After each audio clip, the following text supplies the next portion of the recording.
E aí, pessoal? Prontos para mais um mergulho profundo?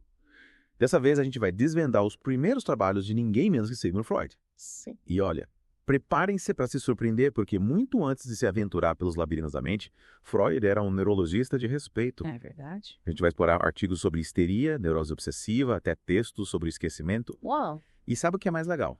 Todos com a assinatura do próprio Freud. que incrível. A missão: entender como esses primeiros passos moldaram as ideias revolucionárias que mudaram completamente a forma como a gente entende a mente humana. É fascinante ver como essa fase neurológica dele é essencial para a gente entender da base do pensamento do Freud. Tipo, imagine só. Ele dissecava a medula espinhal de peixes primitivos, descrevia métodos totalmente novos para preparar o sistema nervoso para tudo. Incrível, né? É como se ele já estivesse exercitando aquele olhar minucioso, sabe? Atenção aos detalhes. É, tipo um treino para a psique humana. E não para por aí. Ele não se limitava só aos peixinhos, não. Publicou vários artigos sobre distúrbios neurológicos em crianças, como paralisia cerebral. Nossa. Olha que conexão interessante. Essa atenção ao desenvolvimento infantil, mesmo em casos totalmente físicos, sabe? Isso ecoa nas teorias psicossexuais que ele desenvolveria depois. Total.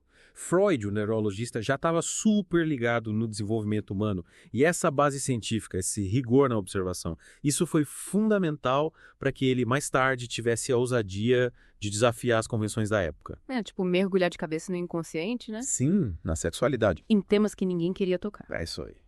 E, falando em ousadia, uma das coisas que mais chama atenção nos trabalhos do Freud é como ele coloca a sexualidade no centro do desenvolvimento psíquico. Mas, lendo os textos, fica claro que não era uma obsessão, como alguns falam por aí. Era a busca por entender como essa energia vital, a libido, como ela se manifesta ao longo da vida. O que você acha? Eu concordo totalmente. A sexualidade na obra de Freud vai muito além do ato físico em si. Ele investigava como as experiências sexuais impactam no desenvolvimento da nossa psique desde a infância. Lembro da repressão?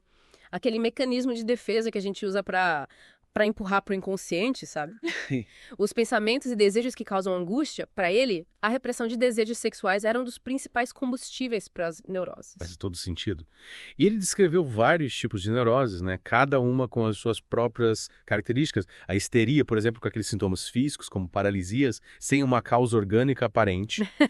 E a neurose obsessiva, com aqueles pensamentos, sabe? E comportamentos repetitivos que a pessoa não consegue controlar. Nossa. É como se a mente tentasse a todo custo controlar a angústia gerada por esses desejos reprimidos. Freud defendia que trazer esses conteúdos à tona sem julgamentos era essencial para a cura. É tipo encarar os monstros no armário da mente. É isso. Investigar sem medo os desejos e experiências que causam desconforto. Que revolucionário, né? Mas me diz uma coisa, Freud explicava tudo com base na repressão sexual. Não, a repressão é um conceito amplo. Claro, a sexualidade tem um papel central na teoria dele, mas Freud também investigou como a gente reprime todo tipo de experiência traumática, dolorosa ou simplesmente difícil de lidar. Entendi. E essa repressão pode se manifestar de diversas formas, inclusive no esquecimento. Lembra do caso Signorelli? Sim. Aquele que o próprio Freud esquece o nome de um pintor famoso, né? Que história curiosa. Ele usa esse exemplo para ilustrar como o esquecimento pode ser uma forma de proteger o ego. É como se a mente desligasse certas lembranças para evitar o sofrimento. Exatamente. No artigo O Mecanismo Psíquico do Esquecimento, Freud analisa esse episódio e descobre que o esquecimento do nome Signorelli estava ligado a pensamentos sobre morte e sexualidade, sabe? Nossa. Temas que ele tinha deixado de lado numa conversa anterior justamente pela carga emocional.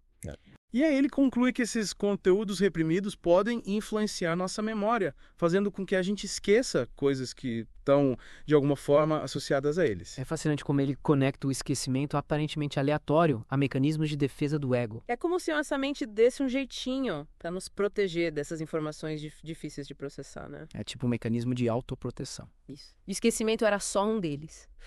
Então, tipo, mesmo quando a gente acha que está esquecendo as coisas por acaso, na verdade, pode ter uma intenção inconsciente por trás. Em alguns casos, sim. Nossa, que doido pensar que a gente nem sempre tem controle total da nossa mente, né?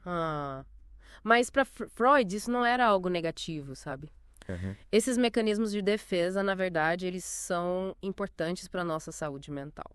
Eles ajudam a gente a lidar com a angústia, com os conflitos internos, com as experiências traumáticas.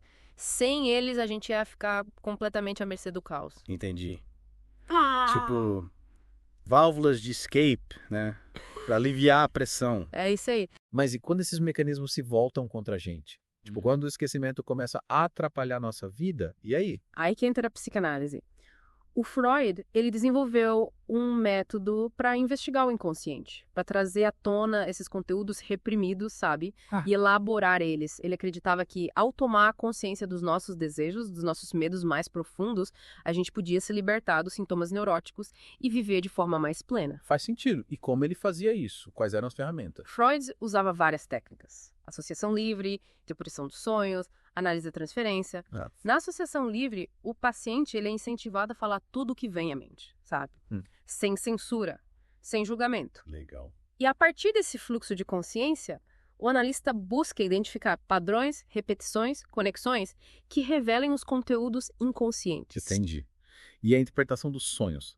Sempre ouvi dizer que, para Freud, os sonhos eram a via régia para o inconsciente. Exatamente. Para ele, os sonhos, eles são uma forma de realizar os desejos reprimidos. Sabe, a gente consegue vivenciar, de forma simbólica, aquilo que a gente não pode ou não quer enfrentar conscientemente. Através da análise dos símbolos, das narrativas dos sonhos, o analista ele consegue acessar os conteúdos inconscientes e ajudar o paciente a entender. E a análise da transferência? O que seria? A transferência é um fenômeno que rola na relação entre paciente e analista. O paciente ele tende a transferir para o analista sentimentos e comportamentos que ele desenvolveu em relações passadas, principalmente com figuras de autoridade como os pais. Nossa. Analisando essa transferência, o analista consegue entender os padrões de relacionamento do paciente e ajudar ele a superar conflitos e traumas do passado. Caramba, é muita coisa para processar. Mas estou começando a entender a complexidade da mente humana pela ótica do Freud. E como ele chegou a essas conclusões só pela observação dos pacientes. A observação clínica foi fundamental para construir a teoria psicanalítica, mas o Freud também se baseou em outras fontes de conhecimento, tipo a mitologia, a literatura, a antropologia. Ele queria entender a mente humana por completo, sabe? Investigando as manifestações dela em diferentes culturas. É como se ele estivesse montando um quebra-cabeça gigante, Exatamente. usando peças de diferentes lugares. Isso, para formar uma imagem completa da psique humana. Que legal. Talvez essa imagem continua sendo montada até hoje, né? Com certeza. A psicanálise não é uma ciência fechada. É um campo em constante evolução. As ideias do Freud foram reinterpretadas, questionadas e ampliadas ao longo do tempo, É verdade. dando origem a diferentes escolas, diferentes abordagens. E qual o legado do Freud para o mundo de hoje? Qual a relevância das ideias dele para a nossa compreensão do comportamento humano? Olha, o legado do Freud é incontestável. Ele ensinou a gente a olhar para a mente humana de uma forma mais complexa, a reconhecer a importância do inconsciente, a lidar com nossos desejos e medos de forma mais consciente. As ideias dele influenciaram várias áreas. A psicologia, a psiquiatria, a educação, a arte, Nossa. a cultura.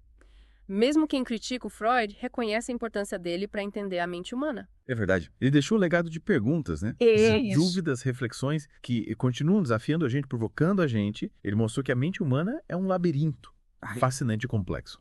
E que a jornada para desvendar esse labirinto é tão importante quanto o destino final. E essa jornada começa com a curiosidade, né? Com a vontade de se conhecer melhor, entender as nossas motivações, os nossos comportamentos.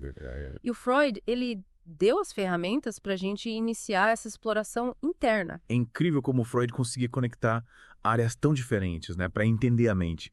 Ele usava mitologia, literatura, até antropologia para ilustrar os pontos dele. É verdade. Ele queria entender o ser humano como um todo, né? E isso incluía as criações culturais, os mitos, os sonhos. Não sonhos coletivos.